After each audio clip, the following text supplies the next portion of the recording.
do this.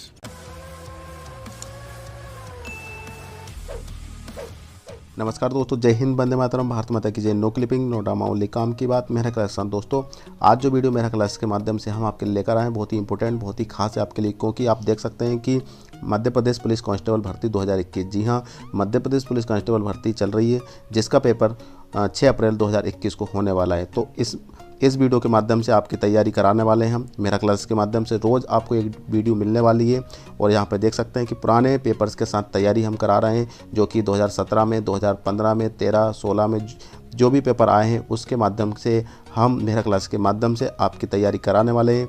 और जो भी क्वेश्चन पूछे गए उसका विद सॉल्यूशन एंड उसका जो डाउट है वो भी हम क्लियर करने वाले हैं।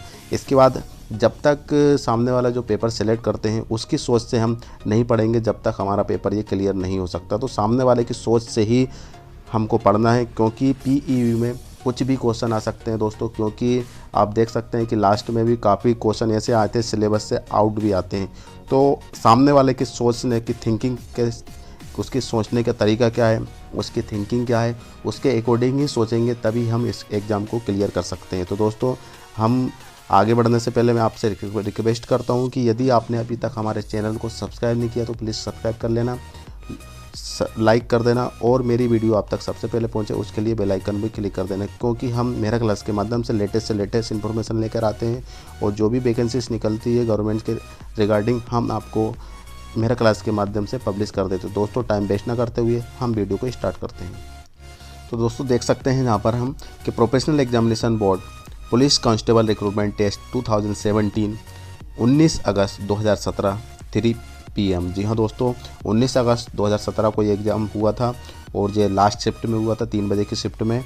और यहाँ पे देख सकते हैं कि आपको पता है सिलेबस हमने आपको पूरा लास्ट वीडियो में बता दिया है कि इस पुलिस कांस्टेबल में आपसे क्या पूछा जाएगा, इसकी फ़िज़िकल एक्टिविटीज़ क्या होगी, ये इसकी रिगार्डिंग हमने सारी जानकारी हमारे लास्ट वीडियो में आपके लिए प्रोवाइड कर दिए। आप वहाँ जाकर इसको देख सकते हैं। तो मध्य प्रदेश में से आपसे जहाँ पे general knowledge and logical knowledge में से आपसे 40 क्वेश्चन पूछे जाएंगे, जिसमें उसके बाद मेंटल एबिलिटी टेस्ट में आपसे 30 क्वेश्चन पूछे जाएंगे। इसके बाद साइंस में 30 क्वेश्चन, मतलब टोटल आपका जो पेपर है वो 100 मार्क्स का होने वाला है। और इसके बाद जो कि आपसे इसमें जो 2 घंटे का टाइम मिलेगा पूरा, और इसके बाद इसमें कोई भी नेगेटिव मार्क्स नहीं है। खास बात यह है कि इसमें कोई नेगेटिव मार्क्स नहीं है, तो आप इसको अच्छे तरीके से कर सकते हैं। कोई गेस कर सकता है, यदि कोई समझ में नहीं आया तो आप इसका गेस करके भी लगा सकते हैं, क्योंकि इसमें कोई पेनल्टी नहीं है। तो हम देख सकते हैं पहला क्वेश्चन यहाँ से स्टार्ट करने वाले हैं। तो पहला क्वेश्चन क्या करने वाला है, देख सकते हैं यहाँ पर कि श्रृंखला में अगले पद को ज्ञात कीजिए। जी हाँ दोस्तों, श्रृंखला में अगले पद को ज्ञात कीजिए कि इसमें अगला पद क्या हो सकता है। तो यहाँ पे देख सकते हैं ABZ ABB/Z एंड ABBX/Z। तो इसके बाद यहाँ पे देख सकते हैं कि जो अर्थमेटिक प्रोग्रेशन आपने पढ़ा है या फिर समांतर श्रेणी का आपने क्वेश्चन पढ़ा है, तो यहाँ पे देख सकते हैं कि ABZ और ABBZ/Z, इसके बाद ABBX/Z। तो मतलब BBB आ रहा है, मतलब इसके बाद अगला जो आएगा वो 4 बार B आएगा। फिर इसके बाद X से पहले क्या आता है, X से पहले आपका आता है, यहाँ पे देख सकते हैं वो देख सकते हैं जहाँ की WX/Z। जी हाँ दोस्तों, ये 4 बार देख सकते हैं, और इसका देख सकते हैं कि इसका आंसर भी वही है, A 4 बार B है, फिर इसके बाद WX/Z। तो इसका आंसर कौन सा हो जाएगा, इसका आंसर हो जाएगा 4th वाला। मैं इसका अगली बार से ये जो आंसर है इसको हाइड करके रखूँगा, ताकि आप इसमें गेस कर सकते हैं, ताकि आप इसको गेस करने के बाद आंसर बता सकते हैं कि इसका आंसर कौन सा हो सकता है। तो इसको अगली बार से मैं इसको गेस करेंगे तो इसका सही आंसर है वैसे ये 4th वाला। तो नेक्स्ट क्वेश्चन के लिए हम आगे बढ़ते हैं।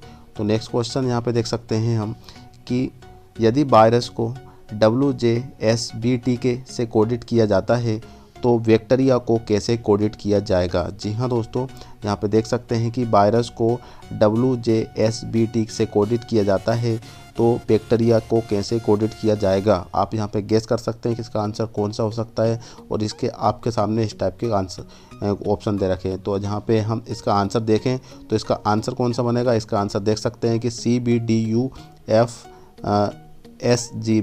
तो मतलब CBUFSJB, मतलब आपका ये 4th वाला ऑप्शन है, बिल्कुल सही है। CBU, यहाँ पे CBDUFS FSJB। जी हाँ दोस्तों, इसका फोर्थ वाला आंसर सही है। तो वो कैसे बनेगा तो हमें आप यहाँ पे थोड़ा सा समझने की कोशिश करते हैं, क्योंकि इसका कोई फॉर्मूला नहीं होता है। ख़ास बात तो कि किस टाइप से आता है, हमको सिर्फ क्या लगाना है कि ट्रिक लगाना है कि ये कैसे बन सकता है। तो पहला क्वेश्चन यहाँ पे देख सकते हैं कि जो वायरस है, तो वायरस को कैसे लिखा है इन्होंने, इसको वायरस से अपन देख लेते हैं पहले तो कैसे करते हैं, देख लीजिए। अब इसके बाद जो वायरस है,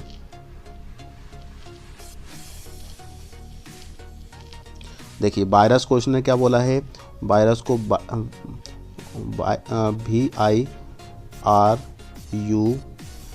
VIRUS, ठीक है ना, ये S होगा। इसके बाद वायरस को इन्होंने क्या बोला है, ये बोला है आपका WJ, इसके बाद SV और T बोला है, ठीक है ना। अब ये कैसे हो गया, आप यहाँ पे गेस कर सकते हैं कि इसका कैसे बन सकता है। तो यहाँ पे हमको अपने आप से ट्रिक लगाना है कि कैसे बन रहा है। तो यहाँ पे देख सकते हैं कि VWIJ, मतलब VW नेक्स्ट वाला आ रहा है, IJRSUVST, मतलब इसके नेक्स्ट वाला आ रहा है ना। तो इसका नेक्स्ट वाला आ रहा है, तो इसका आंसर आप देख सकते हैं कि अब हमें क्या निकालना है, मतलब अगला वाला नेक्स्ट बन रहा है, तो इसका जो बन रहा है वो नेक्स्ट वाली आ रहा है। जैसे A के बाद B आता है, B के बाद C आता है, D के बाद E आता है, तो नेक्स्ट लेकर आने वाला है। तो मतलब V के बाद क्या आ रहा है, W आ रहा है, I के बाद RS आ रहा है, तो इसका नेक्स्ट टर्म निकाला है उन्होंने सेकेंडली। अब इसके बाद हमको क्या फाइंड करना है, वो फाइंड करना है हमको, देख सकते हैं वो के बैक्टीरिया को क्या बोलेंगे। तो B है, तो B के बाद क्या आता है, C आता है। जी हाँ दोस्तों, C आता है। फिर इसके बाद A के बाद क्या आता है, B आता है। इसके बाद यहाँ पे C के बाद क्या आता है, C के बाद D आता है। इसी के बाद T आता है, T के बाद C के बाद T है, T के बाद क्या आता है, TU आएगा। फिर इसके बाद E आता है, E के बाद क्या आता है, EF आता है ना। इसके बाद R है, R के बाद क्या आता है, RS आता है। तो इस तरीके से हमारा ये बनता चला जा रही है, और इसका आंसर क्या आ जाएगा, CBDUFSB आपका ये आंसर बन जाएगा, ठीक है। तो ये ट्रिक लगी है, इसका कोई फॉर्मूला नहीं होता है। आप डायरेक्टली इस तरीके से आप अपने आप से देखिए कि इसके बीच में जो कॉम्बिनेशन बन रहा है वो क्या बन सकता है, ठीक है। तो इस तरीके से हम करेंगे तो इसका आंसर आप अपने हिसाब से भी लगा सकते हैं, ठीक है। तो चलते हैं नेक्स्ट क्वेश्चन के लिए। तो नेक्स्ट क्वेश्चन क्या कहना चाह रहा है, तो नेक्स्ट क्वेश्चन ये है कि एक थैले में 5 काली और 6 सफ़ेद गेंद है। जी हाँ दोस्तों, एक थैले में 5 काली और 6 सफ़ेद गेंद है, और उसमें से 2 गेंद यादृच्छिक रूप से निकाली जाती है। इसकी क्या प्रायिकता है कि निकाली गेंद सफ़ेद है। जी हाँ दोस्तों, इसमें से क्या है कि एक थैले में 5 और 6 गेंद है, 5 काली गेंद है और 6 सफ़ेद गेंद है। तो इसमें से 2 गेंद निकालते हैं, तो उस सफ़ेद गेंद की प्रायिकता ज्ञात करना है। जी हाँ दोस्तों, प्रायिकता हमने 10 चैप्टर का क्वेश्चन है और 10 चैप्टर में आता ही है। तो यहाँ पे देख सकते हैं कि पहला ऑप्शन है 10/11, दूसरा ऑप्शन है 4/11, और इसका तीसरा ऑप्शन है 6/11, और इसका लास्ट ऑप्शन है 3/11। तो इसका जो आंसर है 3/11। तो इसका 3/11 कैसा हो रहा है, हम इसको सॉल्यूशन करेंगे, ठीक है। तो क्या कहना चाह रहा है क्वेश्चन कि हमको 2 गेंद है, मतलब कितनी गेंद है, 5 काली है और 6 सफ़ेद है। तो टोटल कितनी हो जाएगी, यहाँ पे देख सकते हैं।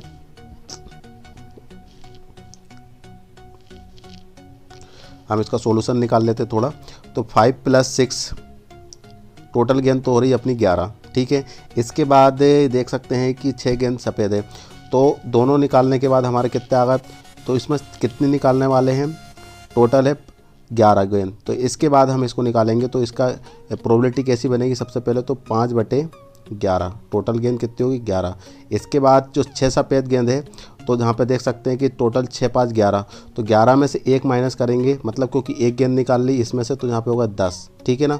तो यहाँ पे कितने हो जाएंगे, 10, और 6 में से एक गेंद निकल जाएगी, तो कितनी हो जाएगी, यहाँ पे 5 बचेंगे। तो यहाँ पे इंटू कितने हो जाएंगे, यहाँ पे देख सकते हैं वो हो जाएगी आपके 5/10, इसका आंसर हो जाएगा। इसके बाद यहाँ पे जो रहेगी वो 6 रहेगा दोस्तों, ठीक है। गलती से लिखा गया यहाँ पे 6/11, और इसमें से एक निकालेंगे। तो इसके बाद हम इसको काटेंगे। इसको यदि काटेंगे तो कैसे बनेगा, यहाँ पे देख सकते हैं कि 2 से इसको काटेंगे तो यहाँ पे 3 आ जाता है, 2 से इसको काटेंगे तो 5 आ जाएगा, ठीक है। इसको मैं थोड़ा अच्छे तरीके से बता देता हूँ साफ तरीके से। तो आपके सामने कैसे बनेगा वो क्वेश्चन, वो बनेगा 6/11 इंटू, और इसके बाद 6 में से -5 करें, 6 में से 1 को माइनस करेंगे तो यहाँ 5 बचेंगे, और 10 में से 1 को माइनस करेंगे तो कितने बचेंगे, यहाँ पे 10 बचेंगे। ठीक है, अब इसके बाद इसको हम काटेंगे तो 2 से इसको काटेंगे तो यहाँ पे कितने बचा, 2 3 6, और 2 से इसको काट देंगे तो यहाँ पे कितने बचेंगे, 5। ठीक है ना, इसके बाद 5 से 5 काट देंगे यहाँ पे तो कितना होगा ये पूरी तरीके, तो यहाँ पे कितना बच रहा है, ओनली 3/11, तो इसका 3/11 इसका बच रहा है। तो इसका सही आंसर कितना हो जाएगा, 3/11। जी हाँ दोस्तों, ठीक है, इसका 3/11 इसका सही आंसर हो जाएगा। जी देख सकते हैं यहाँ पे इसका 3/11 आंसर आ चुका। तो इस तरीके से हम इसका सोल्यूशन करेंगे। इसके बाद नेक्स्ट में देख सकते हैं हम नेक्स्ट क्या क्वेश्चन क्या कहना चाह रहा है। तो नेक्स्ट क्वेश्चन ये है कि किस वर्ष में भारत में ने पाकिस्तान के साथ युद्ध नहीं लड़ा। ऑप्शन यहाँ पे गेस कर सकते हैं, सॉरी बता दिया है मैंने, शो कर दिया। तो यहाँ पे देख सकते हैं किस वर्ष में भारत ने पाकिस्तान के साथ युद्ध नहीं लड़ा। तो 1950 है, 1965 है, 1947 है और 1971। 1971 में लड़े थे। इसके बाद 1947 में हमारा भारत आज़ाद हुआ था और इसमें 1947 में बंटवारा भी हुआ था।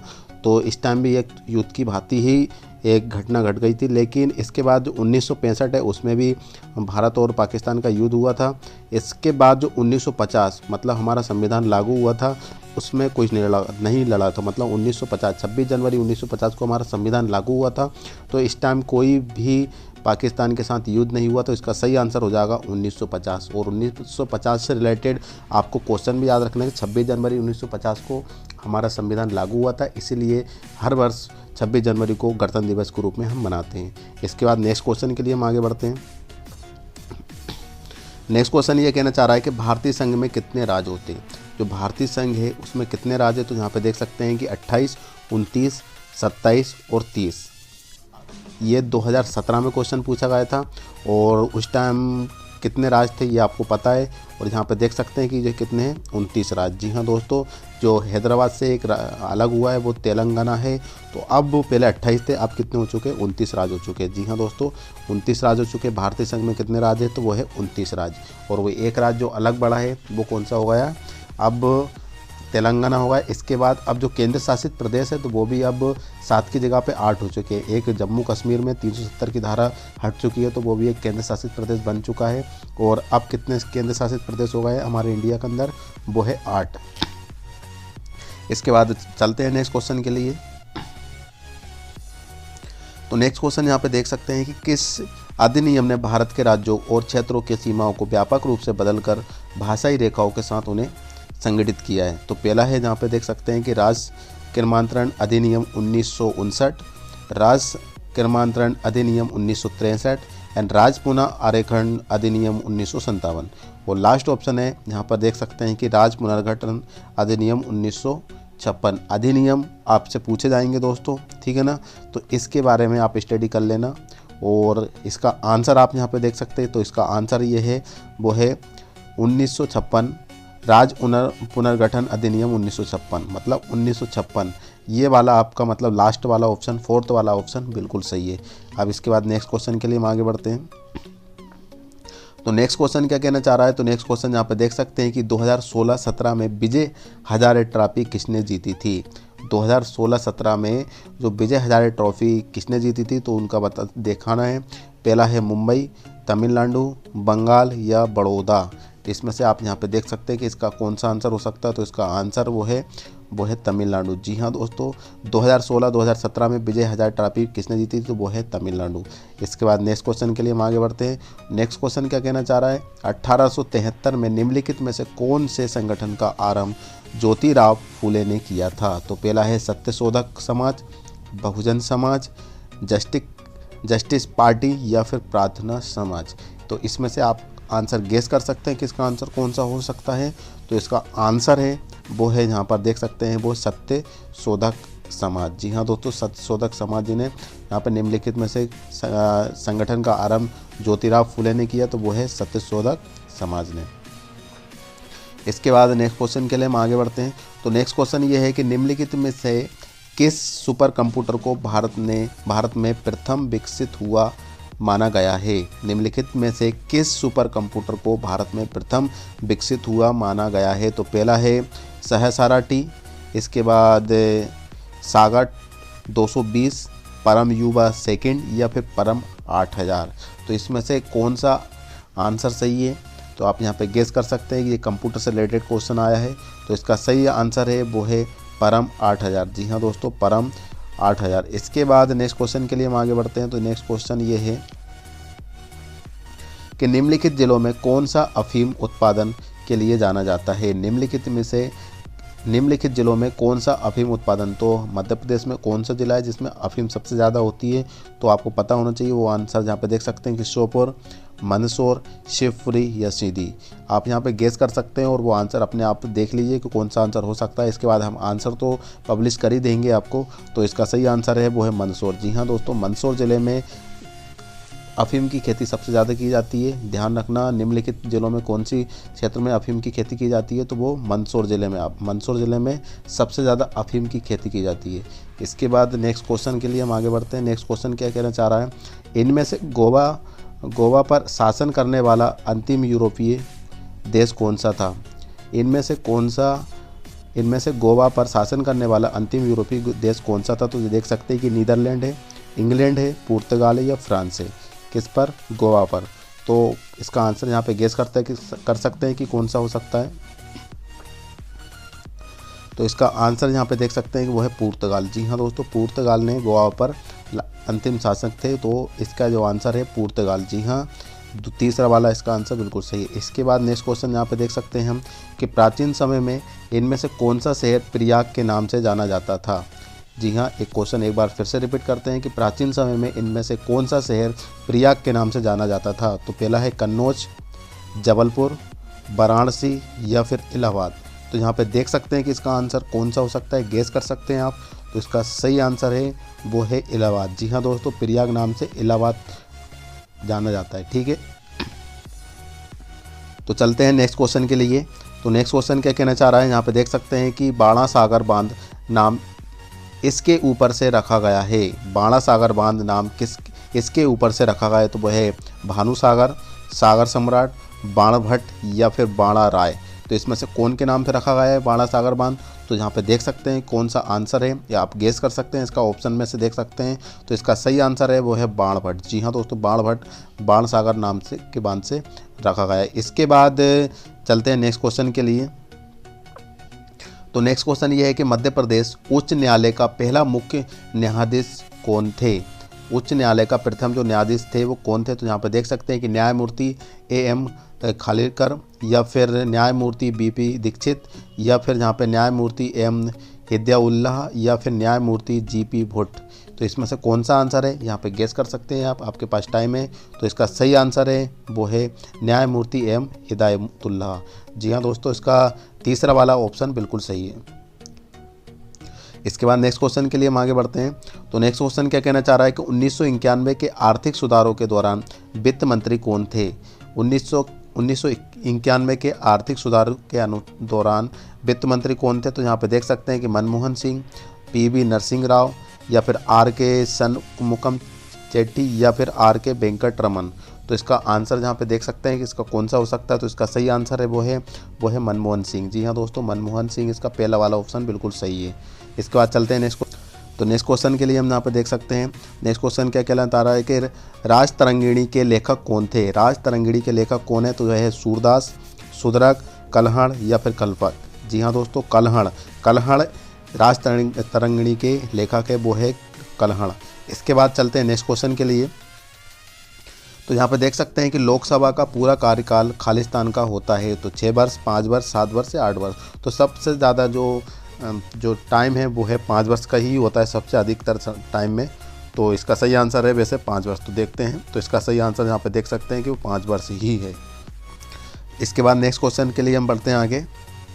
तो नेक्स्ट क्वेश्चन यहाँ पे देख सकते हैं कि फोर्ट विलियम्स कोलकाता में खालिस्तान नदी के किनारे स्थित है, तो वह हुगली, यमुना, ब्रह्मपुत्र या फिर गंगा। तो इसमें से आप देख सकते हैं कौन सा आंसर सही हो सकता है। इसके बाद तो इसका सही आंसर वो है हुगली। जी हाँ दोस्तों, पहला वाला आंसर ऑप्शन बिल्कुल सही है। इसके बाद नेक्स्ट क्वेश्चन के लिए हम आगे बढ़ सकते हैं।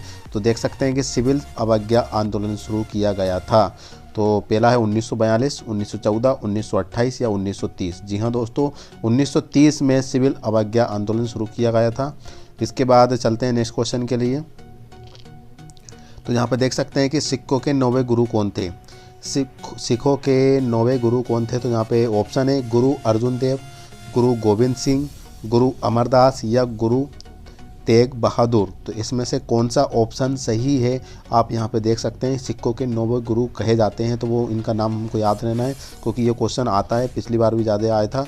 और इसका सही आंसर है वो है गुरु तेग बहादुर। जी हाँ दोस्तों, गुरु तेग बहादुर जो कि सिखों के 9वें गुरु थे। इसके बाद नेक्स्ट क्वेश्चन के लिए हम आगे बढ़ते हैं। तो नेक्स्ट क्वेश्चन के लिए हम आगे बढ़ते हैं। नेक्स्ट क्वेश्चन क्या कहना चाह रहा है, यहाँ पे देख सकते हैं कि इन चौन एशियाई खेल 2014 में भारत द्वारा जीते गए स्वर्ण पदक की संख्या कितनी है। तो पहला ऑप्शन है 12, 10, 11 या फिर 9। तो यहाँ पे गेस कर सकते हैं इसका आंसर कौन सा हो सकता है। तो इसका आंसर है दोस्तों वो है 11। जी हाँ दोस्तों, 2014 में कितने पदक जीते गए थे स्वर्ण पदक, वो है 11। इसके बाद नेक्स्ट क्वेश्चन के लिए हम आगे बढ़ते हैं। नेक्स्ट क्वेश्चन क्या कहना चाह रहा है कि उमा भारती के बाद कौन मध्य प्रदेश के मुख्यमंत्री बने थे। जी हाँ, उमा भारती के बाद कौन मध्य प्रदेश के मुख्यमंत्री बने थे। तो इसका आंसर यहाँ पे देख सकते हैं कि दिग्विजय सिंह, शिवराज सिंह चौहान, बाबूलाल गौर या फिर कैलाश जोशी। तो कौन सा आंसर है। बहुत अच्छा क्वेश्चन है दोस्तों ये, और इसका सही आंसर है वो है बाबूलाल गौर। जी हाँ दोस्तों, उमा भारती के बाद जो मुख्यमंत्री बने थे मध्य प्रदेश के वो हैं बाबूलाल गौर।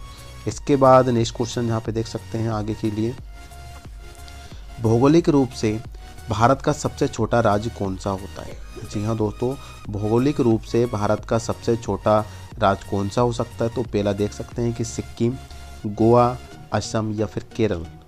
भौगोलिक मतलब क्षेत्रफल के हिसाब से, तो उसका क्षेत्रफल के हिसाब से जो सबसे छोटा राज्य है वो है गोवा। जी हाँ दोस्तों, इसका हम बता देते कि सबसे छोटा राज्य कौन सा हो जाएगा, गोवा। इसके बाद सबसे बड़ा जो राज्य हो जाएगा भौगोलिक रूप से मतलब क्षेत्रफल के हिसाब से वो है राजस्थान। जी हाँ दोस्तों, राजस्थान सबसे बड़ा है किसके माध्यम से, भौगोलिक क्षेत्र से, और सबसे छोटा कौन सा है, गोवा। इसके बाद हम पॉपुलेशन के माध्यम से देखा जाए जनसंख्या की दृष्टि से, तो जनसंख्या की दृष्टि से यूपी सबसे बड़ा देश राज्य दोस्तों, यूपी सबसे बड़ा है। उसके बाद छोटा वो है सिक्किम। जी हाँ, सबसे छोटा है पॉपुलेशन के माध्यम से तो वो है सिक्किम, और सबसे बड़ा कौन सा है जाएगा, यूपी बोले तो उत्तर प्रदेश। जी हाँ, तो ये क्वेश्चन यहाँ से भी इस टाइप से बन सकता है, इसीलिए मैंने आपको इसके बारे में बताया। इसके बाद नेक्स्ट क्वेश्चन के लिए हम आगे बढ़ते हैं। तो नेक्स्ट क्वेश्चन यहाँ पे देख सकते हैं कि लुप्त संख्या चुनकर श्रृंखला को पूरा कीजिए। लुप्त संख्या आपको देखना है, मतलब लुप्त संख्या कैसी हो जाएगी। पहला ऑप्शन यहाँ पे देख सकते हैं कि 1, 64, 343 या फिर 1000। तो इसके बाद जो नेक्स्ट आ रही है उसको हमको निकालना है कि इसका कौन सा आंसर हो सकता है। ठीक है, तो यहाँ पे गेस कीजिए इसकी कौन सी ट्रिक लग रही है, आप देख सकते हैं यहाँ पर। तो यहाँ पे इसका आंसर कैसे निकालेंगे, तो इसका आंसर देख सकते हैं कि पहला ऑप्शन दे रखा है 1, दूसरा है 64, फिर 343, फिर 1000। तो ये कैसे आया, पहले हमें इसको सीरीज़ बनाना पड़ेगी कि ये किस टाइप से आ रहा है। तो पहला देख सकते हैं कि 1 का यदि हम घनमूल निकालते हैं तो 1 का घनमूल 1 ही होता है। इसके बाद 64 किसका घनमूल होता है, तो 64 होता है 4 का घनमूल, जैसे कि 4 × 4 × 4। तो देख सकते हैं यहाँ पे कि 4 चौक 16 और 16 चौक 64, ये हमारा 4 का डिफरेंस, 4 का घनमूल होगा, सॉरी घन होगा। इसके बाद हम इसको देखेंगे अगले, तो यहाँ पे देख सकते हैं 343 7 का घनमूल होता है, मतलब 7 × 7 × 7। तो कितना हो जाएंगे, 343 हो जाएंगे, मतलब ये किसका घन है, 7 का घन है। तो इसके बाद 4 के बाद किसका घन आया, 7 का, तो इसमें कितने का डिफरेंस है, 3 का डिफरेंस है। इसके बाद जो 1000 है वो 1000 किसका घनमूल होगा, वो होगा 10 का घनमूल, मतलब 10 × 10 × 10। तो कितना हो जाएंगे यहाँ पर, 1000 हो जाएंगे। ठीक है, इसके बाद हम देख सकते हैं कि इसमें भी 3 का डिफरेंस लेके चलेंगे, तो 30 का। इसके बाद तो 10 के बाद कितने 3 अगले प्लस करेंगे तो 13 हो जाएगा। तो 13 का हम निकालेंगे, तो 13 × 13 और × 13। तो इसका निकालेंगे तो 13 में 13 का इंटू करें तो 169 आता है। कितना आता है, 169 आता है। इसके बाद इसमें 13 का मल्टीप्लाई कर दो आप, तो 13 का मल्टीप्लाई करेंगे तो कितना आएगा, 13 नमा की 117 होते हैं। कितने होते हैं, 117। हासिल कितनी आती है, 7 हासिल आती है। इसके बाद 13 संग 78 होते हैं। 78 में यदि हम कितने प्लस कर देते हैं, 78 में हम प्लस कर देते हैं 17।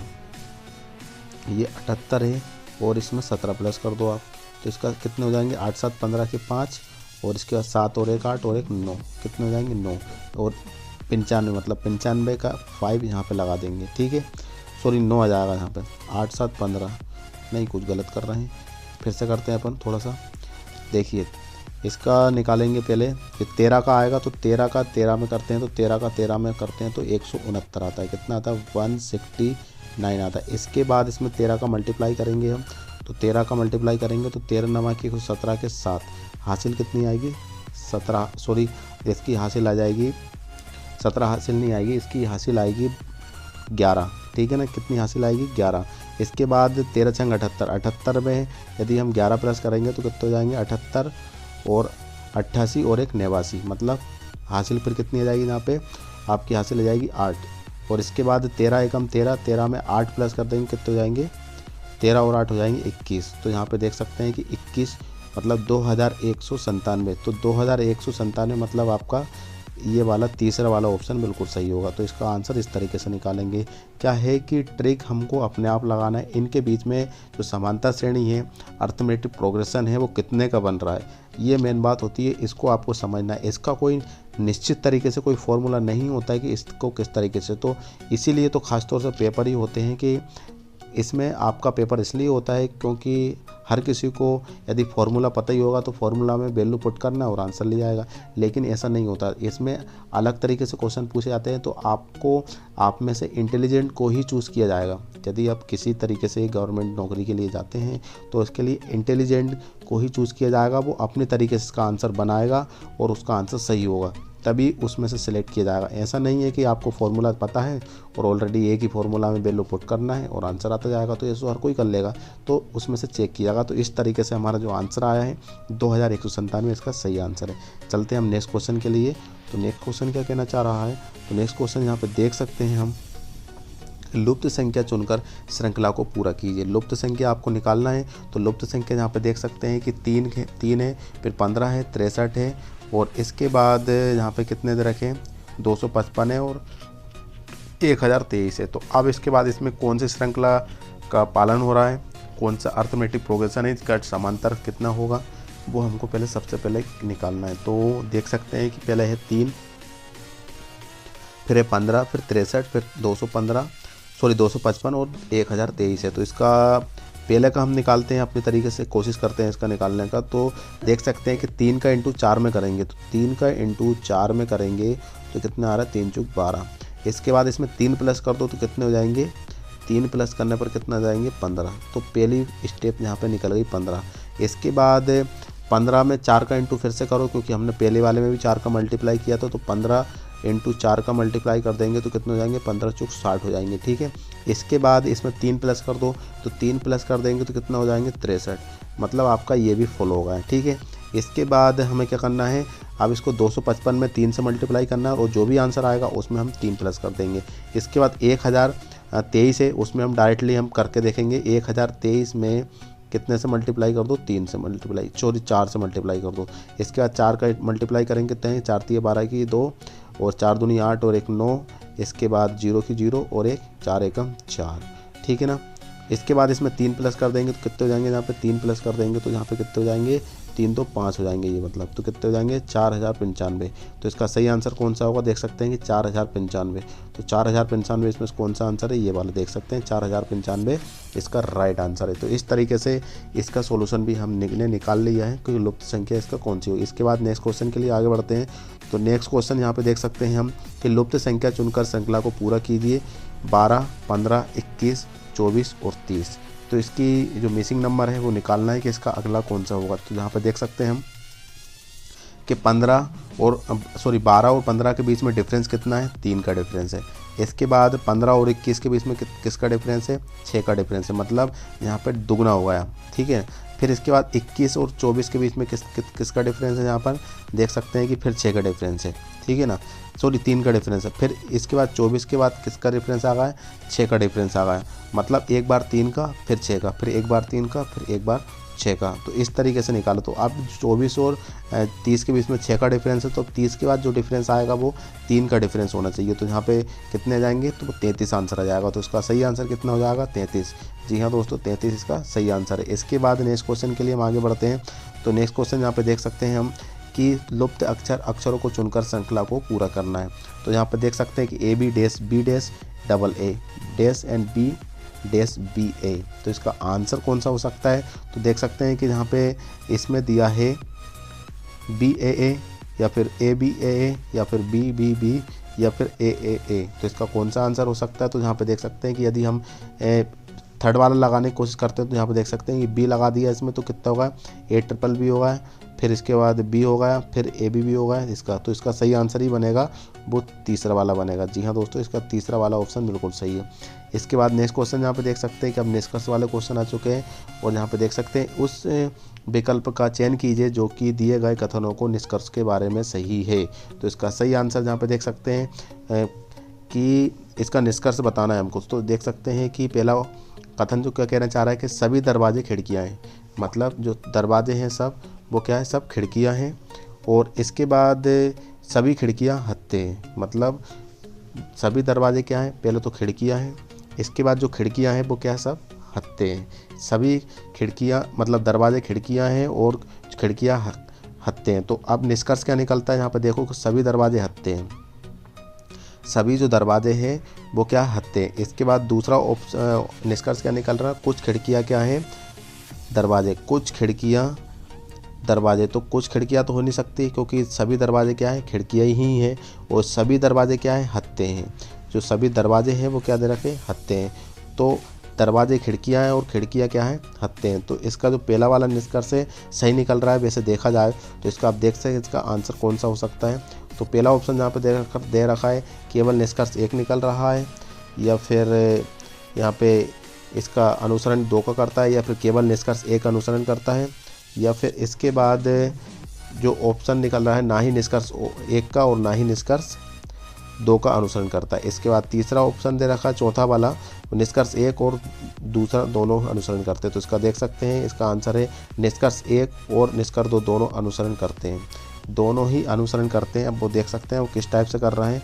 यहाँ पे देख लीजिए कि सभी दरवाजे खिड़कियाँ हैं, है ना, सभी दरवाजे खिड़कियाँ हैं और सभी खिड़कियाँ हत्थे हैं। तो पहला सभी दरवाजे तो हत्थे हैं, ठीक है, सही है।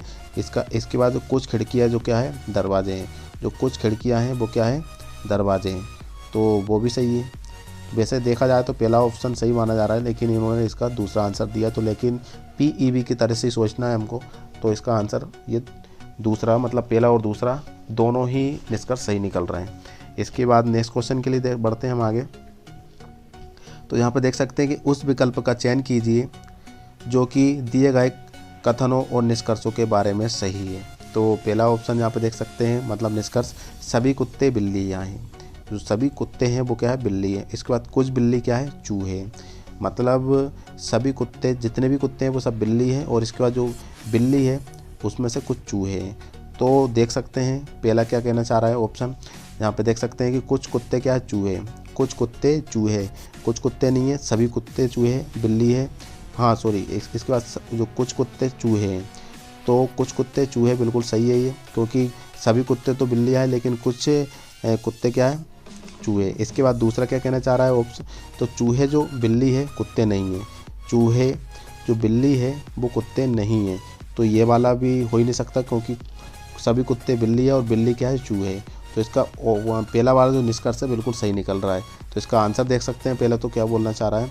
तो इसका आंसर क्या कहना चाह रहा है? इसका आंसर है ना ही निष्कर्ष 1 और ना ही निष्कर्ष 2 का अनुसरण करता है। अब भैया कैसे कर रहा है? फिर से एक बार क्वेश्चन को देखते हैं अपन। सभी कुत्ते बिल्लियाँ हैं और कुछ बिल्ली चूहे हैं। इसके बाद निष्कर्ष है कुछ कुत्ते चूहे हैं। तो कुछ कुत्ते क्या है? चूहे हैं, तो ये तो अनुसरण नहीं कर रहा है।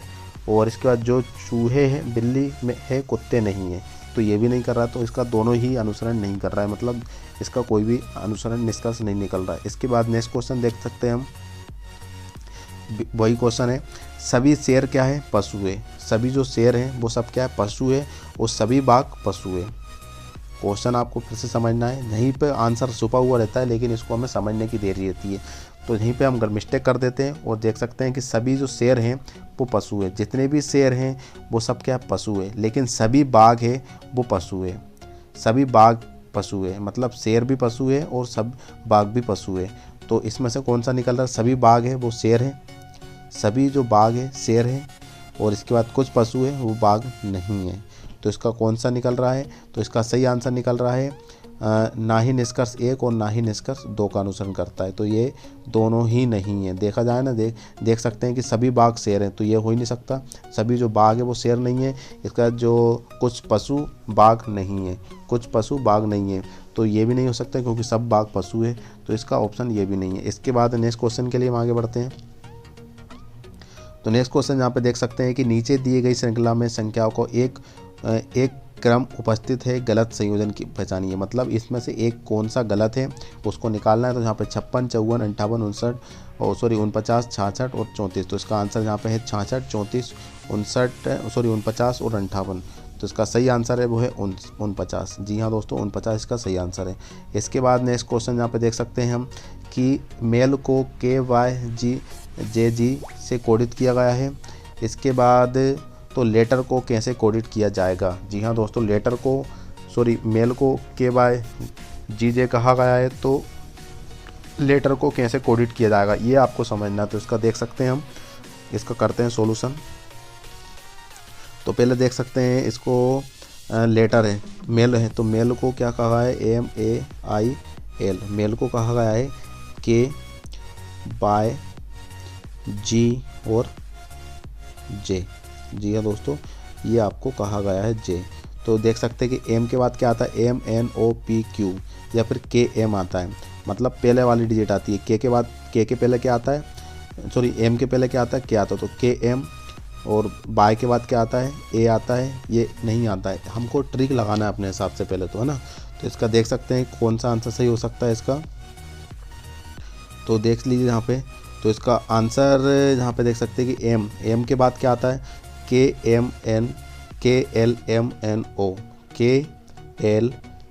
मतलब M से पहले 2 वाली डिजिट लेना है, फिर A से पहले 2 वाली डिजिट लेना है, फिर I से पहले 2 लेना है। मतलब क्या लेना है, K के बाद क्या आ रहा है, KLM। मतलब K के बाद क्या आ रहा है, K के बाद देखिए K आ रहा है, फिर L आता है, फिर M आता है, ठीक है ना। मतलब दूसरी वाली डिजिट में M आ रहा है, ये देखिए। फिर इसके बाद जो बाय है, बाय के बाद क्या आता है, बाय के बाद आता है अपने पास जेट आता है, फिर जेट के बाद A आता है यदि अपन शुरू से करते हैं। तो इसका आंसर ये भी फॉलो कर रहा है, ये भी फॉलो कर रहा है। इसके बाद जो जी दे रखा है, जी के बाद क्या आता है, जी के बाद आता है H और फिर I आता है, तो ये I भी नोट कर रहा है, ठीक है। फिर इसके बाद जे दे रखा है, जे के बाद क्या आता है, K आता है और फिर L आता है, तो ये A हुआ है। हमें क्या करना है, इससे पहली वाली डिजिट लगाना है, ठीक है। तो अब हम क्वेश्चन देखते हैं फिर जो कि पूछा गया है। तो यहाँ पे देख सकते हैं इसका कि लेटर को कैसे कोडित किया जाएगा। तो लेटर को कैसे लिखेंगे हम, तो पहले तो हम लेटर लिख लेते हैं पहले। तो LETTER। जी हाँ दोस्तों, इससे पहले वाली डिजिट लगाना है हमको 2 वाली। तो इससे पहले वाली डिजिट लगाएंगे, मतलब कि इसका आंसर से निकाल लेते हैं पहले। तो इसका आंसर से देख लेते हैं, चलो ठीक है। तो इसके बाद क्या कर रखा है कि इन्होंने इसको लेटर है, लेटर लिख लेते हैं पहले। तो LETTER, ठीक है ना, लेटर होगा। इसके बाद इसका जो आंसर बन रहा है वो क्या बन रहा है, JCR, फिर R, फिर C या P। तो इसके बाद जो 2 से पहले वाला, L से पहले 2 डिजिट कौन सी आती है, तो वो देख सकते हैं। तो यहाँ पे देख सकते हैं कि उल्टे से निकालेंगे तो JKL। तो मतलब J आता है, J के बाद K आता है, फिर L आता है, ठीक है, दूसरी डिजिट। फिर C आता है, C के बाद क्या आता है, CDE। तो ये आ गया आपका। फिर इसके बाद RST, फिर RST, फिर CDE, फिर PQR। तो इस तरीके से इसका आंसर कौन सा बनेगा, ये वाला इसका आंसर बनेगा, ये वाला, ठीक है। तो इसका आंसर बनेगा ये। तो इसका सही आंसर हो जाएगा आपका 4th वाला। इसके बाद नेक्स्ट क्वेश्चन के लिए आगे बढ़ते हैं। तो नेक्स्ट क्वेश्चन क्या कहना चाह रहा है, तो यहाँ पे देख सकते हैं कि 43 × x 567 + 53y = 26 = 4899993। तो x y का मान कितना होगा, तो इसका आंसर बनेगा 6 और 4। जी हाँ दोस्तों, 6 और 4। इसका एक्सप्लेन, थोड़ा लंबा क्वेश्चन होगा इसका, तो मैं इसको अभी नहीं बता रहा हूँ, बाकी इसको एक्सप्लेन करेंगे बाद में, जब इसके टॉपिक वाइज से हम स्टडी करेंगे, क्लास लिया जाएगा, तब इसको इसमें एक्सप्लेन किया जाएगा। तो इसका आंसर वैसे ये बनेगा 6 और 4। इसके बाद नेक्स्ट क्वेश्चन के लिए हम आगे बढ़ते हैं। तो नेक्स्ट क्वेश्चन यहाँ पे देख सकते हैं कि यदि कैलकुलेटर को UGS दिस कहा जाता है, तो चेक को UKMES से कोडिट किया जाता है, तो करेक्ट को कैसे कोडिट किया जाएगा। तो इसमें अपने हिसाब से इसका आंसर लगाना है कि इसका आंसर कौन सा हो सकता है, ठीक है ना, क्योंकि उन्होंने कैलकुलेटर को क्या कहा है, UJSUOJSLVGVM और चेक को UKWUA कहा गया है, तो करेक्ट को क्या कहा जाएगा। तो ये हमको सबसे पहले फाइंड करना है कि इसको क्या कहा जाएगा। तो इसका सही कहा गया है, यहाँ पे देख सकते हैं, वो है आपका UBMMWUG। जी हाँ दोस्तों, यहाँ पे इसका आंसर यहाँ पे देख सकते हैं, यहाँ पे इसका सही आंसर है UBWMWUG। तो इसका चौथा वाला ऑप्शन बिल्कुल सही होगा। इसके बाद नेक्स्ट क्वेश्चन के लिए हम आगे बढ़ सकते हैं। यहाँ पर एक विषम ज्ञात कीजिए, इसमें से एक विषम निकालना है। सभी तो समांतर श्रेणी में है, लेकिन एक असमान है, तो उसको हमें फाइंड करना है। तो यहाँ पे देख सकते हैं कि 40, 17, 19, 23, 29, 36 और 40। तो इसके बाद देख सकते हैं कि 17 और 19 में 2 का डिफरेंस है, 19 के बाद 23 मतलब इसमें 4 का डिफरेंस है, मतलब 2 हो गया। फिर इसके बाद इसमें कितने का डिफरेंस है, 23 के बाद 29, तो 29 में 6 का डिफरेंस आ गया, मतलब फिर 4 के बाद 6 2 आया, फिर 4 आया, फिर 6 आया।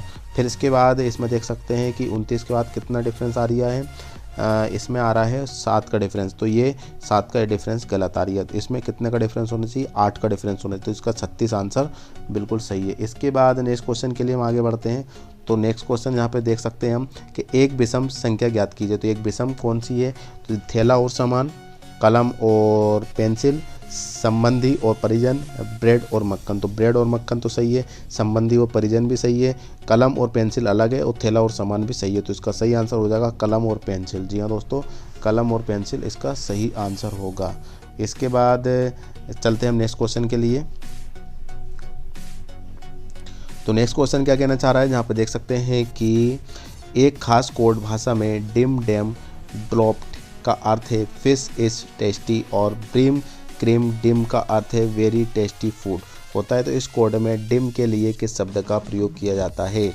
तो डिम के लिए देख सकते हैं कि यहाँ पे डिम का यूज किया जाता है। डिम कहाँ है यहाँ पर, तो इसका डिम तो आपका टेस्टी कहा जाता है, टेस्टी। जी हाँ दोस्तों, इसका टेस्टी इसका सही आंसर है, क्योंकि देखिए इसमें 3 वर्ड है, 1 2 3। इसके बाद है यहाँ पे है 1 2 3। इसके बाद तीसरा है, यहाँ पे देख सकते हैं कि 1 2 3। तो डिम यहाँ पे तीसरे पे, और डिम भी यहाँ पे किसको, टेस्टी तीसरे नंबर पे। तो इसको टेस्टी को डिम कहा गया है, ठीक है। इस तरीके से इसका निकालेंगे। इसके बाद नेक्स्ट क्वेश्चन के लिए हम आगे बढ़ते हैं। तो नेक्स्ट क्वेश्चन ये है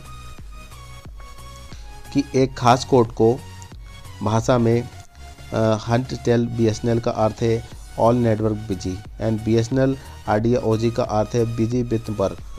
इसके बाद टेल BPL एंगर्स का अर्थ है नेटवर्क नॉट देयर।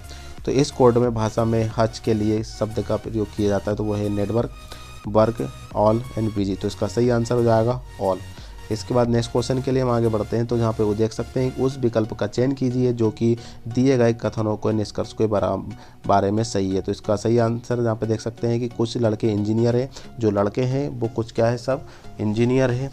इसके बाद रवि एक इंजीनियर है, मतलब कुछ लड़के इंजीनियर है और रवि एक इंजीनियर है। अब इसके बाद निष्कर्ष क्या निकल रहा है, तो देखिए कुछ इंजीनियर लड़के हैं, जो कुछ इंजीनियर लड़के हैं, मतलब कुछ लड़के इंजीनियर, तो दोनों एक तरीके से समझ सकते हैं। इसके बाद दूसरा दे रखा है कुछ लड़के इंजीनियर नहीं है, कुछ लड़के इंजीनियर नहीं है। तो ये दोनों ही अनुसरण कर रहा है, मतलब कुछ तो इंजीनियर है और कुछ नहीं है। तो इसका सही आंसर यहाँ पे देख सकते हैं कि केवल निष्कर्ष एक अनुसरण करता है, मतलब कुछ इंजीनियर लड़के हैं, कुछ इंजीनियर लड़के, कुछ लड़के इंजीनियर नहीं है। तो इसका पहला वाला ऑप्शन सही है। वैसे देखा जाए तो दोनों ही अनुसरण कर रहे हैं देखा जाए तो, लेकिन सिलेक्ट करने वाले आंसर वो होते हैं, यदि उन्होंने गलत को आंसर सही बताया है तो वो गलत का आंसर सही ही होगा। हमारे तरीके से इसमें नहीं दिया जाए, क्योंकि सिलेक्ट करते टाइम कभी कभी क्वेश्चन ऐसे हो जाते हैं दोस्तों कि गलत का आंसर सिलेक्ट सही हो जाता है और हम सही लगाते हैं तो भी उसका गलत निकल जाता है। तो ऐसा हो जाता है कभी बार आपने देखा होगा कि आपने चेक करते हैं घर आकर के और हमारे जो आंसर होते हैं बिल्कुल सही आते हैं, और लेकिन वहाँ पे जाते हैं तो उसका आंसर गलत हो जाता है, तो वो बाय मिस्टेक हो जाता है, ठीक है। तो सामने वाला कैसा होता है, अपना लक समझ लीजिए या अपनी किस्मत बेकार है, तो इसके अकॉर्डिंग यहाँ पे हम समझ सकते हैं। इसके बाद नेक्स्ट क्वेश्चन के लिए बढ़ते हैं आगे। तो नेक्स्ट क्वेश्चन ये कहना चाह रहा है कि नीचे दी गई श्रृंखला में संख्याओं का एक क्रम उपस्थित है, गलत संयोजन पहचानिए। तो यहाँ पे 3, 7, 15, 30, 63। तो इसका आंसर यहाँ पे देख सकते हैं कि इसका कौन सा सही है। तो 3 और 7 के बीच में 4 का डिफरेंस है। फिर इसके बाद 3 दूनी 6, मतलब इसका ये तो नहीं बन रहा, 3 दूनी 6 हो जाएंगे तो 1 + 7 का हो जाएंगे। फिर 7 दूनी 14, 1 5, 1 प्लस कर दो 15 हो जाएंगे। 15 दूनी 30, 30 के बाद 1 प्लस करेंगे तो यहाँ पे कितना आना चाहिए, 31 आना चाहिए, लेकिन ये गलत है। तो इसका 30 आंसर बिल्कुल सही होगा। इसके बाद नेक्स्ट क्वेश्चन के लिए आगे बढ़ सकते हैं। यहाँ पे देख सकते हैं कि यदि निम्न 2 वर्ग अति व्यापित होते हैं तो निम्न में से कौन सा एक विकल्प बनेगा। मतलब इसके ऊपर, इस डायग्राम के ऊपर इस डायग्राम को रख देते हैं तो क्या बनेगा। तो यहाँ पे देख सकते हैं कि इस टाइप का बनेगा क्या। तो यहाँ पे देख सकते हैं कि ऊपर 2 लाइन है, तो ये तो नहीं बन रहा है। इसके बाद यहाँ पे 2 लाइन आना चाहिए, ये भी नहीं बन रहा है। इसके बाद यहाँ पे देख सकते हैं इसके ऊपर ये 2 लाइन आ रही है, तो ये बन सकता है क्या। तो इसका आंसर आपका ये तीसरा वाला रहेगा। ठीक है, तो इसका देख सकते हैं, हाँ जी हाँ, तो इसका तीसरा वाला आंसर बिल्कुल सही होगा। इसके बाद नेक्स्ट क्वेश्चन के लिए आगे बढ़ेंगे। तो यहाँ पे देख सकते हैं कि नीचे दिए गए क्रम में अगली आकृति कौन सी होगी। तो यहाँ पे ये, फिर डबल ये, इसके बाद ये वाली और चौथी वाली देख सकते हैं कि इसके बाद नीचे वाली होना चाहिए। तो इसका देख सकते हैं इसका कौन सा है क्या। तो हाँ, इसका यही आंसर होगा, 4th वाला। और आंसर देख सकते हैं कि हाँ, इसका आंसर यही होगा। ठीक है, तो ये तो बहुत इजी क्वेश्चन है, लेकिन ऐसा नहीं आता है। इसके बाद चलते हैं नेक्स्ट क्वेश्चन के लिए। तो यहाँ पे देख सकते हैं नेक्स्ट क्वेश्चन। तो यहाँ पे है कि निम्न दिए गए 4 पत्तों में से नीचे दिए गए पत्ते एक ठीक समान कौन सा एक नहीं है। तो पहला है, यहाँ पे देख सकते हैं कि शेख मोहम्मद बिन जैद 121 122 रोड। तो इस टाइप से यहाँ पे क्वेश्चन दे रखा है। इसका आंसर यहाँ पे गेस करना है कि इसका आंसर कौन सा हो सकता है। तो इसका आंसर वो है ये, इसका 4th, 3rd, 4th। तो इसका सही आंसर हो जाएगा 4th। जी हाँ दोस्तों, इसका कौन सा आंसर सही हो जाएगा, 4th इसका सही आंसर होगा। इसके बाद नेक्स्ट क्वेश्चन के लिए आगे बढ़ते हैं। तो यहाँ पे देख सकते हैं कि इन दिए गए क्रम में अगली आकृति कौन सी होगी। तो देख सकते हैं कि अगली आकृति निकालना है कि इसमें अगली आकृति कौन सी होगी। तो यहाँ पे देख सकते हैं कि इसका ये है, ये नीचे मुड़ रहा है, इधर ऊपर से जा रहा है, मतलब एक लाइन खाली है। फिर इसके बाद यहाँ पे क्या दिया है कि ये लाइन खाली थी, तो इधर से इस लाइन को खाली कर दिया लास्ट में। फिर इसके बाद इसको क्या कर दिया है, ऊपर कर दिया गया है और इसको निकाल दिया। तो इसके बाद इसकी जो लाइन बनेगी वो कौन सी बनेगी, ये इधर की बनेगी। तो यहाँ पे देख सकते हैं इसका आंसर क्या बनेगा। तो इसका आंसर ये बनेगा। जी हाँ दोस्तों, अब पहले ऊपर की थी तो अब नीचे की बन जाएगी। तो इसका ये वाला आंसर बनेगा आपका, ये 4th वाला ऑप्शन आपका बिल्कुल सही होगा। इसके बाद नेक्स्ट क्वेश्चन के लिए आगे बढ़ते हैं। तो नेक्स्ट क्वेश्चन क्या कहना चाह रहा है। तो नेक्स्ट क्वेश्चन ये है कि 14 के प्रथम 8 गुणा का औसत होगा। 14 के प्रथम 8 गुणा के औसत क्या होगा। तो 14 का पहले पहाड़ा लिखना है, कितने टाइम तक, 8 टाइम तक लिखना है। ठीक है, तो सबसे पहले क्या करना है हमको, 14 के 8 टाइम तक गुणा करना है। मतलब 14 दूनी 28, 14 तिया 42। हम इसको पहले थोड़ा सा बता देते हैं, टाइप कर देते हैं एक्सप्लेन। तो 14 एकम 14, 14 दूनी 28, 14 तिया 42, 14 चौक 56, 14 फोन 70, 14 छंकी 84, 14 7 98, 14 8 112। तो इनका सबका कितनी है, 8 का। इन सबको पहले प्लस कर दो, है ना। इन सबको प्लस करने के बाद जो भी आंसर आएगा उसको 8 से भाग दे देंगे। तो इसका 8 से भाग देने के बाद कितना आंसर आएगा, वो 63। जी हाँ दोस्तों, इसका सही आंसर कौन सा आएगा, 63। मतलब हमको 14 के प्रथम 8 गुणा लिखना है, 14 का 8 टाइम तक इंटू करते चलना है। इसके बाद इसमें 8 से भाग दे देना है, क्योंकि औसत निकाल रहा है, एवरेज निकाल रहा है। तो इसमें 8 का डिवाइड दे देंगे तो यहाँ पे 63 उसका आंसर आ जाएगा। ठीक है, तो इसका देखते हैं अब नेक्स्ट क्वेश्चन के लिए। तो यहाँ पे देख सकते हैं नेक्स्ट क्वेश्चन भी बहुत ईजी है दोस्तों। यहाँ पे है कि ये क्वेश्चन किधर से स्टार्ट है, यहाँ पे देखिए। 750 रुपये को ABC में इस प्रकार बांटा जाता है कि A/B 5/2 और BC अनुपात 7/13। तो B को कितने रुपए मिलेंगे। तो इसको हम सॉल्यूशन करेंगे। तो इसका वैसे देखा जाए तो इसका 100 कितना आ रहा है, 140 आंसर आ रहा है। ठीक है, तो देखते हैं कितना आंसर आएगा। तो देखते हैं इसका आंसर कितना आएगा। तो पहले हम निकालेंगे कि इसका पहले जो AB, ठीक है, A कितना है अपने पास 5 और B कितना है 2। इसके बाद यहाँ पे दिया है बी सी, तो बी सी कितना दे रखा है, बी ये तो देख लेते हैं बी और सी, तो बी सी कितना दे रखा है यहाँ पे, सॉरी बी दे रखा है 7 और 13 आपका सी दे रखा है। ठीक है, तो ये बी यहाँ भी है, बी यहाँ भी है, तो इसको हमें एक साथ सही करना है इसको। ठीक है, तो हम इसको सॉल्यूशन करेंगे तो कितने हो जाएंगे यहाँ पे, ए बी मतलब ए बी तो 5/7 इसका दे रखा है, और इसके बाद बी सी कितना दे रखा है, बी सी तो यहाँ पे दे रखा है 7/13 है ना। अब इसके हम क्या करेंगे, ए बी और बी सी को थोड़ा नेगलेक्ट कर देंगे क्योंकि जगह इसमें थोड़ा कम दिख रहा है ताकि आपको दिखेगा नहीं, तो यहाँ पे हम डायरेक्टली डिजिट वही ले लेंगे, तो 5/2 और इसके बाद 7/13।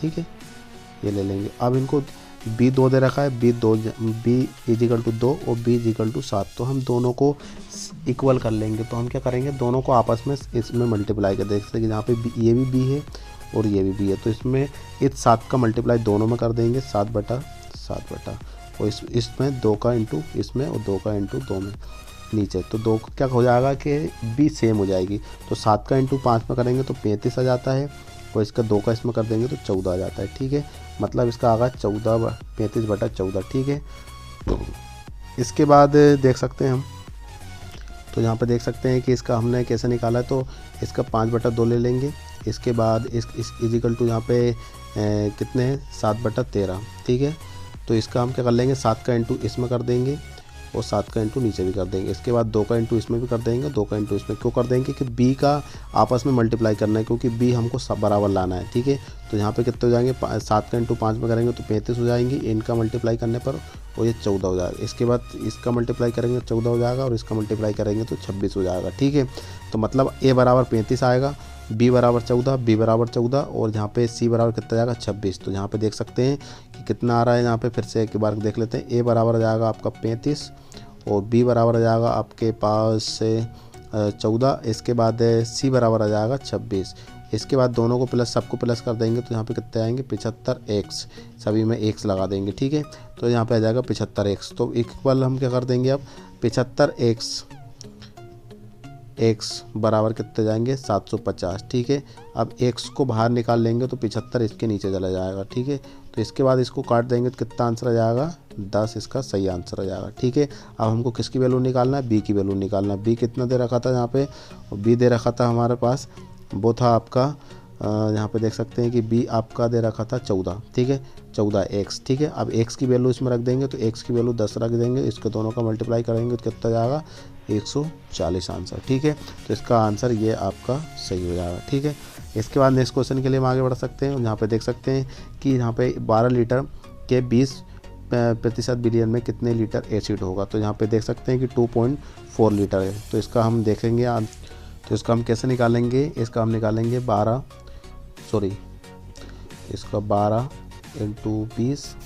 20/100। ठीक है, इसका हम 0 से 0 काट देंगे और यहाँ पे कितने बचेंगे 12 का इंटू 2 में कर देंगे तो 24 आ जाएगा, और 24 का हम 10 से भाग दे देंगे कितना जाएगा 2.4 इसका आंसर आ जाएगा। तो इसका आंसर कौन सा सही हो जाएगा 2.4 लीटर इसका सही आंसर हो जाएगा। इसके बाद यहाँ पे दिया यदि 3 मेज़ों और 2 कुर्सियों का मूल कितना दे रखा है 215 है और 2 मेज़ों और 3 कुर्सी का मूल 250 है, तो 5 मेज़ों का मूल निकालना। तो दोस्तों बहुत इजी क्वेश्चन है, तो एक इसमें इक्वेशन बनाना है। मैं आपको बता देता हूँ इक्वेशन कैसे बनाएं, बाकी सॉल्यूशन आप कर लेंगे क्योंकि इसमें हम 10 क्वेश्चन में इसको सॉल्यूशन कर चुके हैं। तो इसका देखेंगे हम, तो यहाँ पे देख लीजिए, तो इसका निकालेंगे हम। जैसे कि क्वेश्चन दे रखा है आपके पास, क्वेश्चन क्या दे रखा है, क्वेश्चन ये है कि आपका 3 मेज़ और 2 कुर्सी, तो 3x + 2y इजिकल टू कितना हो जाएगा 215 हो जाएगा। ठीक है, ये इसके बाद क्या दिया 2 मेज़ और 3 कुर्सी, तो 2x + 3 मेज़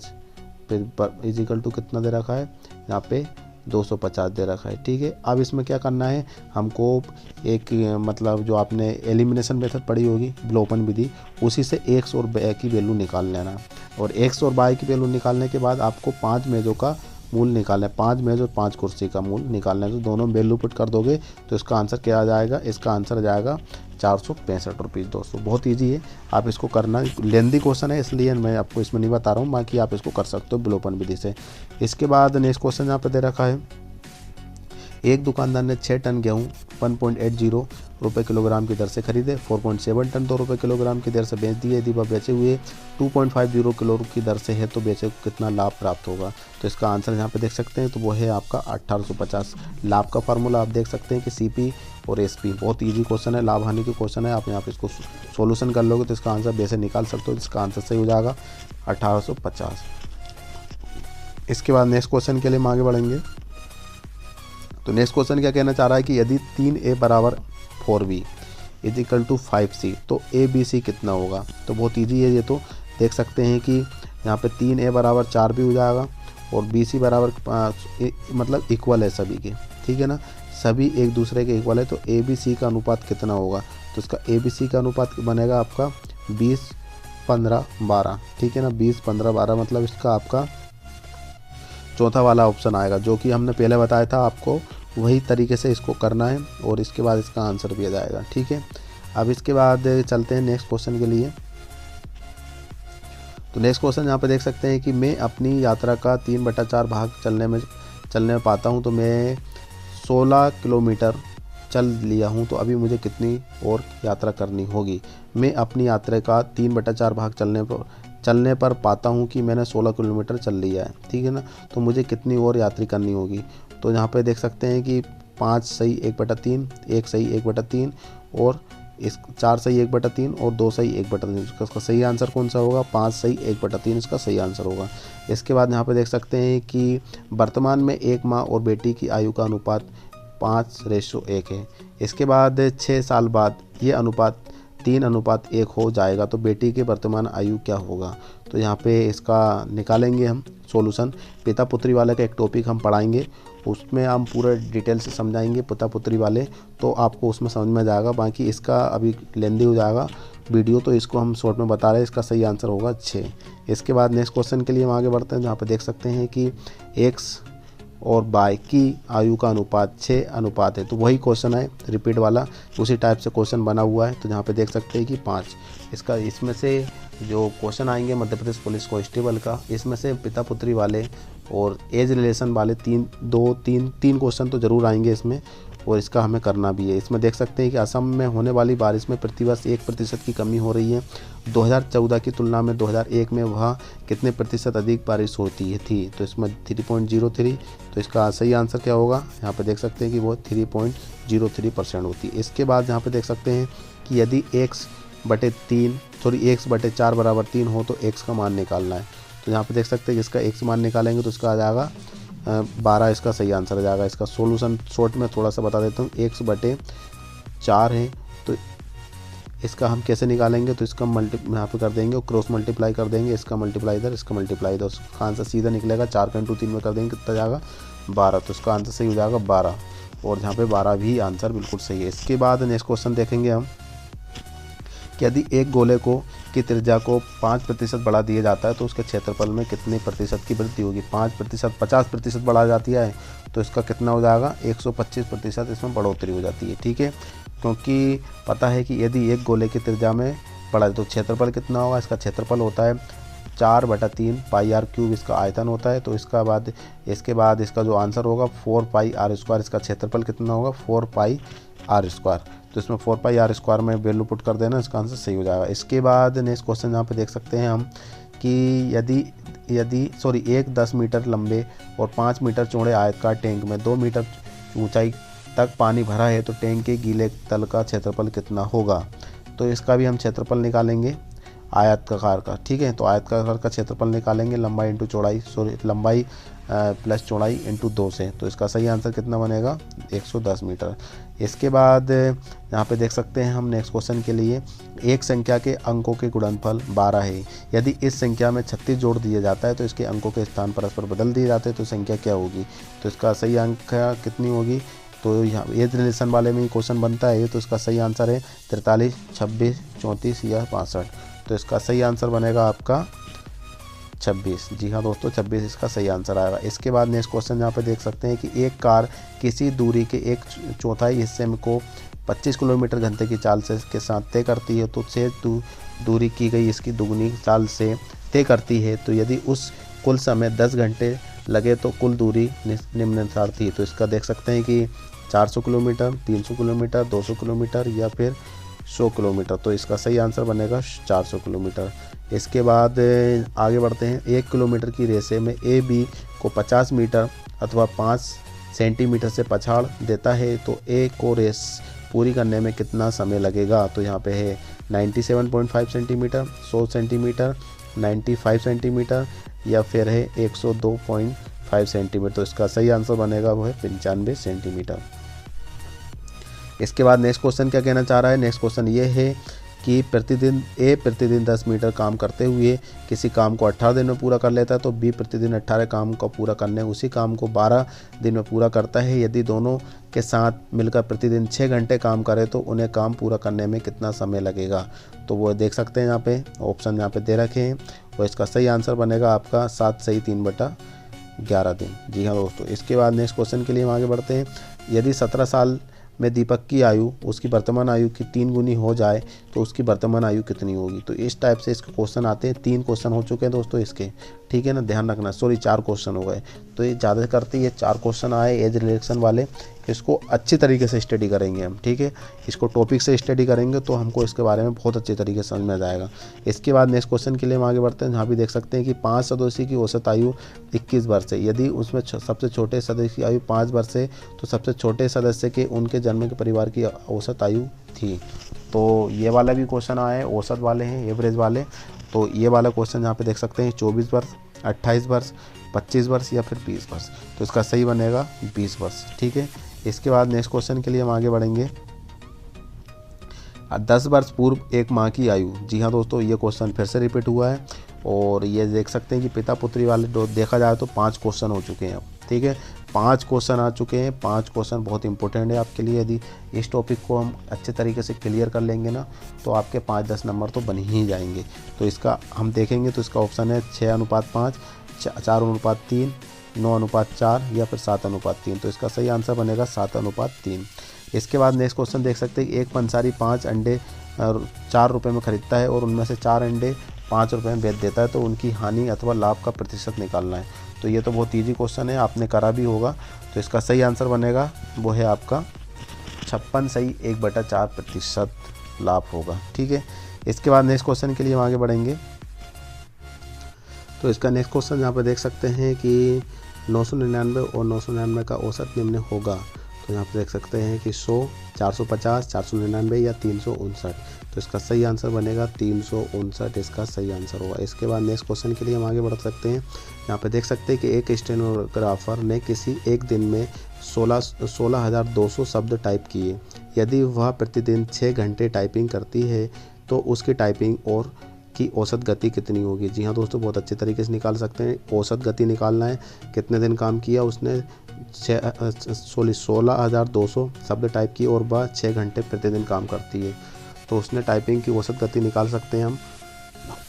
तो इसका सही आंसर बनेगा 40 शब्द प्रति मिनट। जी हाँ दोस्तों, 45 प्रति शब्द मिनट सही निकलेगा, ठीक है। नेक्स्ट क्वेश्चन के लिए हम आगे बढ़ते हैं। तो यहाँ पे देख सकते हैं कि एक ट्रेन 12 किलोमीटर की दूरी 10 मिनट में तय करती है। यदि एक खंभे के पार करने में 7 मिनट का समय लेती है तो ट्रेन की लंबाई कितनी होगी। तो ये क्वेश्चन भी आते हैं दोस्तों, इसके बारे में हम स्टडी करेंगे कि ट्रेन कितना समय में लगाती है, कितनी लंबी है, कितनी चौड़ी है, इसका हमें निकालेंगे, टॉपिक वाइज से करेंगे। तो इसका सही आंसर बनेगा अभी 140 मीटर। जी हाँ दोस्तों। इसके बाद नेक्स्ट क्वेश्चन के लिए हम देख सकते हैं। तो नेक्स्ट क्वेश्चन क्या करें, औसत निकालिए। तो इन सबको प्लस करना है और प्लस करने के बाद 1 2 3 4 5 6 7, तो 7 से डिवाइड कर देना और आंसर आ जाएगा, ठीक है। तो इसका सही आंसर बनेगा 50, ठीक है। इसके बाद नेक्स्ट क्वेश्चन के लिए हम देख सकते हैं यहाँ पर कि नीचे दी गई श्रृंखला में अक्षरों और संख्या का एक क्रम निहित गलत संयोजन को क्रियान्वित करना है। तो इसमें से हमको क्या करना है कि बाकी 4 में 3 सही है और इसके बाद एक गलत है, तो उस गलत को हमें चूज़ करना है और इसको फाइंड आउट करना है। तो इसका सही आंसर बनेगा वो है सेकंड वाला, ठीक है। इसको सही तरीके से इस टाइप के क्वेश्चन आ जाते हैं तो आप इसको सोल्व अपने आप से हिसाब से करना है, क्योंकि इसका कोई फार्मूला नहीं होता है। खास बात मैं आपको ऑलरेडी बता चुका हूँ कि इसका कोई फार्मूला नहीं होता है, आपको ट्रिक अपने मर्जी से लगाना है, ठीक है। इसके बाद नेक्स्ट क्वेश्चन के लिए यहाँ पर देख सकते हैं कि एक वर्गाकार क्षेत्र का क्षेत्रफल 101 सही 1/400 मीटर है, तो क्षेत्र की भुजा कितनी हुई, ठीक है। तो इसका तो आप वैसे ही निकाल सकते हैं कि एक वर्गाकार क्षेत्र का क्षेत्रफल है, मतलब वर्ग का क्षेत्रफल दे रखा है इतना और उसकी क्षेत्रफल की भुजा कितनी होगी, तो इसका सीधे से निकाल लेना। पहले इसको फ्रैक्शन में कन्वर्ट कर लेना और इसके बाद भुजा इंटू भुजा से इसका सही आंसर निकाल लेना, ठीक है। तो इसका आंसर निकल जाएगा, कोई दिक्कत नहीं है, ठीक है। इसके बाद इसका जो सही आंसर बनेगा 10.5 इसका सही आंसर रहेगा। इसके बाद यहाँ पे देख सकते हैं कि निम्नलिखित में से कौन 5/7 की पावर का व्युत्क्रम अनुपात नहीं है, तो इसका आंसर देख सकते हैं कि वो देख सकते हैं इसका व्युत्क्रम अनुपात कौन सा नहीं हुआ है। तो इसका सही आंसर है 7 सही 7/5 का 6, ये नहीं होगा क्योंकि माइनस लगेगा तभी इसका आंसर सही होगा। इसके बाद देख सकते हैं इसका कि इसका x का मान ज्ञात करें जो कि समीकरण x + a x - b = x - a b और x + b को संतुष्ट करता हो, ठीक है। तो इसका हमें x की वैल्यू फाइंड करना, तो x की वैल्यू हम कैसे फाइंड करेंगे, जहाँ से वैल्यू दे रखी है इसमें वैल्यू पुट करना है, इसको सॉल्यूशन करेंगे, उसका सही आंसर आ जाएगा -a। इसके बाद नेक्स्ट क्वेश्चन आगे बढ़ सकते हैं यहाँ पर। तो यहाँ पे देख सकते हैं कि समांतर श्रेणी रेखाएं अनुप्रस्थ संख्या, तो यहाँ पे ज्योमेट्री वाले क्वेश्चन आए और ज्योमेट्री वाले क्वेश्चन भी आते हैं, आपको समझना है, और इसके टाइप के क्वेश्चन भी आते हैं, तो इसको भी हम करेंगे सॉल्यूशन। इसके बाद यहाँ पे देख सकते हैं कि 155 155 155 माइनस 55 55 और 55, ठीक है, और नीचे 155 × 155 प्लस 155 और ये, तो इनका आंसर कितना होगा, ठीक है। तो सबसे पहले इसका आंसर कितना आएगा हमें ये फाइंड आउट करना है, तो इसका सही आंसर बनेगा 100, ठीक है।